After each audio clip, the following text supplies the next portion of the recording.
嘅津貼，辭咗職即刻冇咗呢個所謂約滿酬金50萬，我同長毛睇個樣都似窮鬼啦，係咪？5馬皮啊，大佬即刻冇咗，跟住每個月冇咗20萬，我哋仲要請翻啲職員，係咪？我哋仲要去補選，為乜嘢？請問係咪？我哋如果要做順民，我拍下佢馬屁，而家我話俾曾蔭權聽，得啦，毓民投降，我而家投降，係咪？我支持政府，我榮華富貴，不過就遺臭萬年。各位朋友，中國人有句説話叫計利應計天下利，求名應求萬世名。成功不必在我，我今年50幾歲，老實講，我哋做多幾年都收工啦。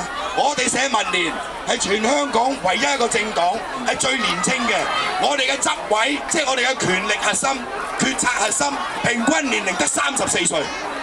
我哋而家新嘅主席42歲，唔似得人哋啲主席做到瓜老襯為止，係咪？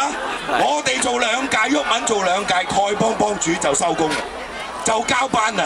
但係一樣揸個咪喺度嗌，所以我哋希望大家一定要支持呢個運動。我哋用嗰張選票俾啲顏色佢睇，因為嗰個係可以數得出嘅，每一票都數得出嘅喺個投票箱上邊。如果我哋攞翻08年立法會嗰個直選民主派攞嘅選票，我哋就贏咗呢個公投。